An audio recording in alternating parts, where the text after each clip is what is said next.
Hello बच्चों, आज हम करने जा रहे हैं क्लास 7th का chapter motion and time, that is chapter number 13। And today we will do with the measuring speed, how we calculate speed. तो बच्चों हम अभी तक क्या पढ़ चुके हैं कि speed is equal to distance upon time. तो अगर हमें स्पीड का पता लगाना है तो हमें डिस्टेंस और टाइम के साथ कैलकुलेशन करनी पड़ती है, तब जाके हमें स्पीड की कितनी स्पीड है कोई व्हीकल की, तब हमें उसका पता लगता है। तो having learned how to measure time and distance, तो कैसे हम टाइम एंड डिस्टेंस को मेजर करेंगे, यह हमें स्पीड के द्वारा पता लगता है। तो बच्चों फॉर्मूला आप ऑलरेडी मैथ्स में भी पढ़ चुके हैं कि speed is equal to distance upon time, और अगर हमें डिस्टेंस निकालना है तो स्पीड इनटू टाइम। तो यह फॉर्मूला आप किसी भी तरह पुट कर सकते हैं। अगर आपको दो वैल्यू का पता है तो आप तीसरी वैल्यू का पता लगा सकते हैं। तो having learned how to measure time and distance, you can calculate the speed of the object. Let us find the speed of a ball moving along the ground.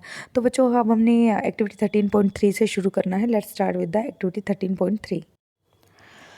Draw a straight line on the ground with a chalk, powder or lime and ask one of your friends to stand 1 to 2 metre away from it. तो आपने क्या करना है, एक straight line जो chalk powder है या फिर लाइम पाउडर, चूने का पाउडर, उससे एक लाइन ड्रॉ करनी है और 1 to 2 मीटर आपको अलग अलग खड़े हो जाना है। डिस्टेंस कितना रखना है, 1 से 2 मीटर तक। Let your friend generally roll a ball along the ground in a direction perpendicular to the line. और आपने क्या करना है कि जो परपेंडिकुलर है मतलब लाइन के परपेंडिकुलर आपने बॉल को मूव करवाना है। Note the time at the moment the ball crosses the line and also when it comes to rest. आपने यह देखना है कि जब बॉल लाइन को क्रॉस कर ले और कब वह रेस्टिंग पोजीशन में आती है। How much time does the ball take to come to rest, और कितना समय बॉल लगाती है रुकने के लिए। तो पहली wondered how time was measured with when pendulum clocks were not available. This question we had done already, हम ऑलरेडी कर चुके हैं। और the smallest time interval that can be measured with commonly available clocks and watches is 1 second. तो सबसे छोटी unit है time की second. However now special clocks are available that can measure the time interval smaller than a second. अब आपको हमें जहाँ तक पता है, घड़ी में जो सुई होती है, सबसे छोटी सुई हमारी सेकेंड्स की होती है, जो फटाफट से चलती है। आपको पता होगा कि वैसे तो घड़ियों में सेकंड के अलावा और कोई सुई नहीं होती, एक आवर की होती है, 1 मिनट की और 1 सेकंड की। अब कुछ ऐसे क्लॉक्स भी अवेलेबल हैं जिसमें हमें सेकंड्स के अलावा और भी सेकंड की सबसे छोटी यूनिट का पता लगता है। Some of this clocks can measure time interval as small as 1 millionth और even 1 billionth of a second. तो आप 1 मिलियन हिस्सा या फिर 1 बिलियन हिस्सा सेकंड का भी हम अब पता लगा सकते हैं, जो कि अपने आप में एक बहुत बड़ी बात है। You might have heard the term like micro second, nano second. हम इनके बारे में पढ़ चुके हैं। माइक्रो सेकेंड क्या होता है, नैनो सेकेंड, सेकेंड की भी जो स्मॉलेस्ट फॉर्म होती हैं उनमें हम पढ़ते हैं माइक्रो सेकेंड और नैनो सेकेंड को। 1 micro second is 1 millionth of a second. तो आप यहाँ पर देख सकते हैं 1 माइक्रो को हम इस सिंपल से रिप्रेजेंट करते हैं। 1 microsecond is equal to 1 millionth of second. 1 millionth part जो सेकेंड का होता है उसे हम 1 माइक्रो सेकेंड कहते हैं। And 1 nano second is 1 billionth of second, और सेकेंड का भी जो 1 बिलियंथ, आप समझ सकते हैं कितना छोटा पार्ट है, उसे हम नैनो सेकेंड कहते हैं। Clocks that measure such time interval are use for scientific research. तो ये हम स्पेशली रिसर्च के लिए यूज़ करते हैं, जहाँ पर हम टाइम को मेजर करते हैं ताकि कोई भी जो हमारा रिजल्ट हो गलत ना हो। The time measuring device used in sports can measure time interval that are 1/10 or 1/100th of second. On the other hand, times of historical events are started in the terms of century of millenniums.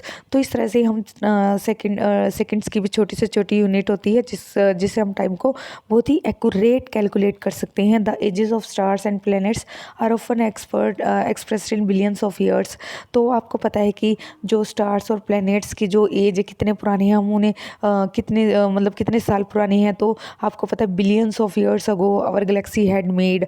तो can you imagine the range of time interval that we have to deal with. क्या हम पता लगा सकते हैं कितने, अगर seconds में भी कितने, या मिनट्स में, आवर्स में, या दिनों में कितने पुराने ये प्लैनेट्स कब बने थे। तो it's been very difficult for us. तो इस तरह से हमें डिफरेंट यूनिट्स का इस्तेमाल करना पड़ता है।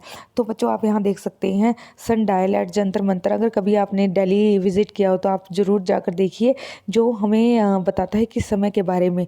तो पहले वाले लोग जैसे बहुत से मेथड्स के ज़रिए क्लॉक ना होने की वजह से अपना तरीका होता था टाइम को पता लगाने के लिए। तो ये सनडायल भी one of the method of that.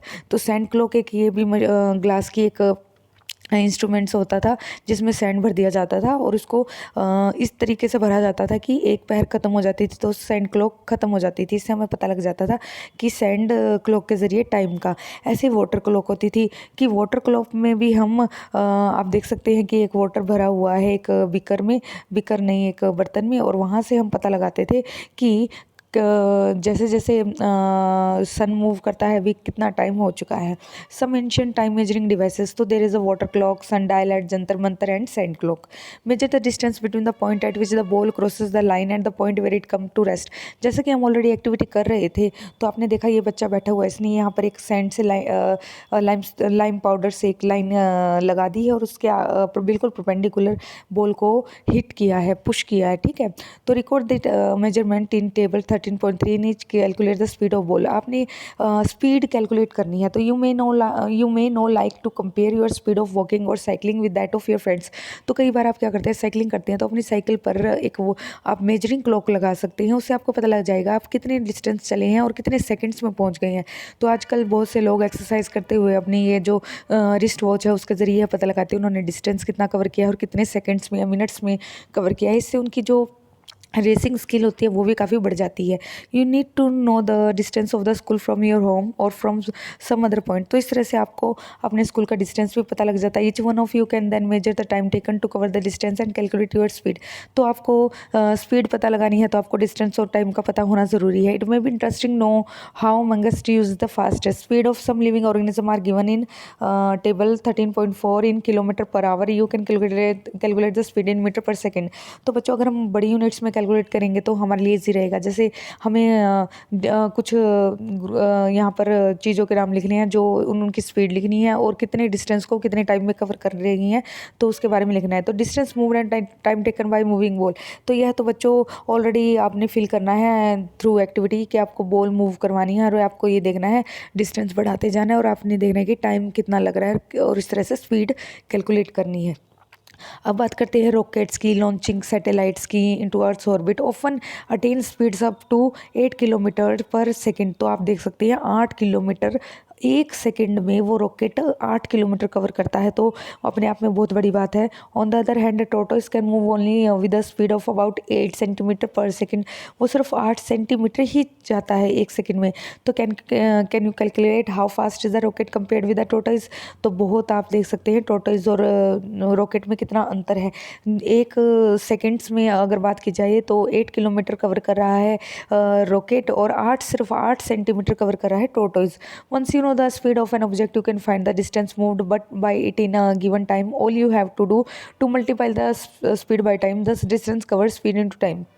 जैसा कि मैंने आपको बताया अब speed is equal to distance by time के ज़रिए वो आप अगर कोई भी दो वैल्यू पता है तो आप तीसरी को निकाल सकते हैं। अगर डिस्टेंस आपको निकालना है तो स्पीड को टाइम से आपने मल्टीप्लाई कर देना है। तो you can also find the time an object would you take to cover a distance while moving with a given speed. तो टाइम कैसे पता करेंगे आप, तो आप डिस्टेंस अपॉन टाइम, अगर टाइम को पता करेंगे तो डिस्टेंस अपॉन स्पीड आ जाएगा।